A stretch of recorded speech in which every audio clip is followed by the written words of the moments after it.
Bonjour tout le monde, on m'entend bien? Ouais. Donc moi je suis en dernier semestre d'anesthésie et dans le cadre de ma thèse on a traité un sujet qui est un petit peu moins transversal que celui de Pierre.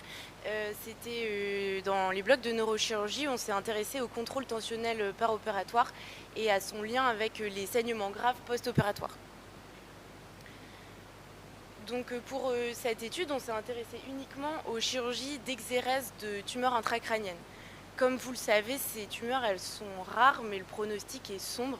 Et la chirurgie, ça fait partie des pierres angulaires de la prise en charge. Comme tout acte médical, ces chirurgies, elles ne sont pas dépourvues de complications. On s'est intéressé ici en particulier aux chirurgies hémorragiques aux complications hémorragiques post-opératoires et en particulier aux complications hémorragiques graves. Pour la suite de la présentation, je parlerai d'HICEPO pour hémorragie intracrânienne post-opératoire.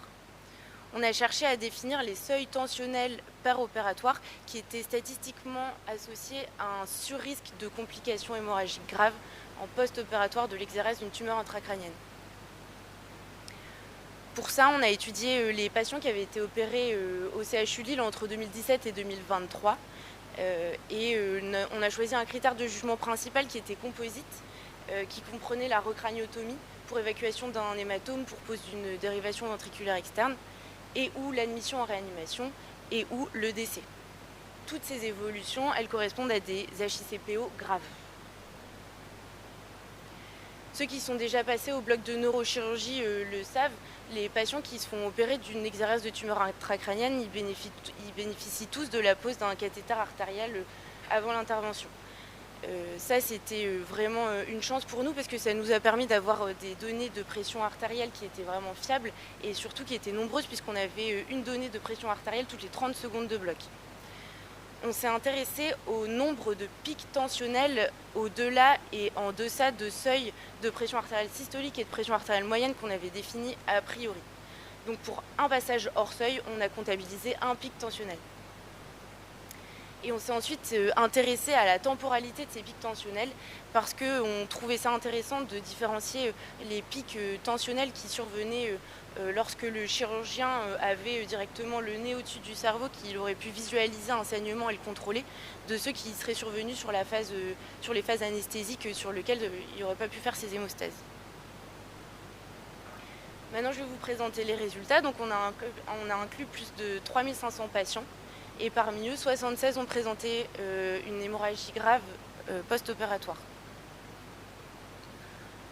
En analyse multivariée, on a montré que le diabète, la durée d'intervention et le volume de perte sanguine étaient statistiquement associés à un surrisque d'HICPO.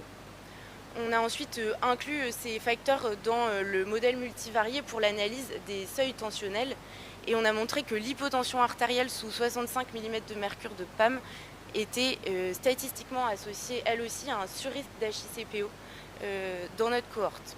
Sur les autres seuils testés, notamment les seuils d'hypertension, tout ce qui sortait en univarié ne sortait plus sur l'analyse multivariée.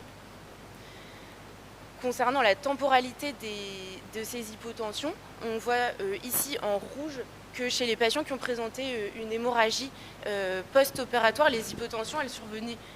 Vous préférez que je parle là-dedans ? On a vu que les hypotensions chez les patients qui avaient saigné, elles survenaient majoritairement lors du temps chirurgical, donc le temps à crâne ouvert, tandis que chez les patients qui n'avaient pas saigné, les hypotensions, elles survenaient majoritairement lors du premier temps anesthésique, donc qui était un temps à crâne fermé. On a donc mis en évidence dans cette étude une relation linéaire entre l'hypotension sous 65 mm de mercure de PAM et la survenue d'une HICPO grave. On connaît tous les mauvaises évolutions myocardiques et rénales des patients qui ont eu des hypotensions artérielles pendant le bloc. Mais à notre connaissance, cette étude, c'était la première à mettre en évidence un lien entre l'hypotension par-opératoire et la survenue d'un saignement intracrânien post-opératoire. Concernant les mécanismes physiopathologiques qui sont suspectés, on propose une analogie avec les complications hémorragiques des saignements ischémiques. Parce qu'en fait, on pense que le chirurgien, quand il va opérer la tumeur, il va forcément appuyer un petit peu sur le tissu péritumoral, ce qui peut faire une altération de son débit sanguin local. et que si on y associe une hypotension artérielle systémique, ces zones-là péritumorales, elles peuvent souffrir véritablement d'ischémie transitoire avec rupture de la barrière hémato-encéphalique, afflux de médiateurs inflammatoires et de dérivés oxydatifs, tout ça faisant lit des saignements secondaires. Concernant la temporalité des hypotensions, on pense que le fait qu'elles surviennent majoritairement pendant le temps chirurgical à crâne ouvert, en fait, ça peut gêner le chirurgien dans la réalisation de ses hémostases par mauvaise visualisation des saignements. En conclusion, dans notre étude, le diabète, la durée opératoire, le volume de saignement et l'hypotension artérielle sous 65 mm de mercure étaient associés à un surrisque d'hémorragie intracrânienne grave en post-opératoire de l'XRS programmée de tumeur intracrânienne. Merci de votre attention.